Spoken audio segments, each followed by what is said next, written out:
惠福東路美食街呢，就喺個北京路商圈。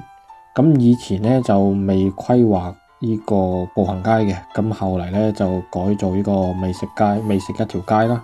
好多小食，咁就係依家呢，就係北京路步行街嘅重要組成部分之一。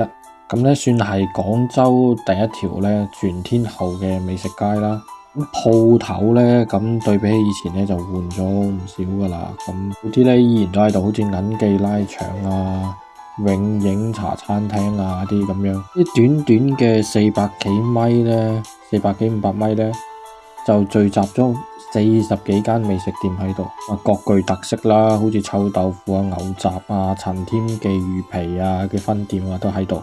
仲有雲吞啦，當然係有飽味麵家啦。我本人呢，就中意食啲純豬肉餡嘅雲吞吓，咁當然啦，依家好多人都中意食嗰啲五寶雲吞啊，或者係嗰啲鮮蝦雲吞啊咁樣。咁啊，蘿蔔蔬菜啊各有各愛啦吓，都有各個地方嘅一啲美食啦，好似啱先講嘅臭豆腐啦，同埋大頭蝦啦、越南菜啊，同埋泰國菜啊，咁都唔少啊喺度範圍。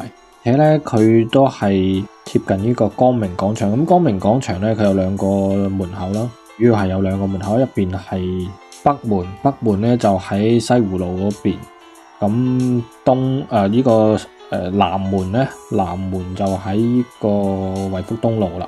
咁大佛寺都係，咁大佛寺咧以前就喺呢邊入去嘅，咁擴建咗之後咧，咁亦都係有兩邊門口咁樣啦。呢度有啲泰國餐都還可以嘅，好似麵包、焗雞啊嗰啲，但係好似嗰啲越南粉咧就同我喺澳洲食嗰啲風味有少少唔同啦。咁啊各具特色啦，即係冇話邊度好食啲，我就食慣咗即係澳洲嗰啲即係越南嘅餐廳嗰啲風味啦，咁就唔係好慣嘅嗰種。喺廣州食嗰種越南粉嗰種風味，呢度係以小食為主啦。咁其實落嚟呢，咁個消費呢都唔會好高嘅啫。福路呢就真係幾十年嚟，甚至乎差唔多上百年嚟呢，都冇點樣改變過一啲呢條街嘅呢條路嘅中軸啦。然見到兩邊呢好多啲比較有指引記嘅一啲建築喺度嘅啲樓啊。舊樓啊，咁樣有啲舊街巷啊，基本上好多都冇乜點變。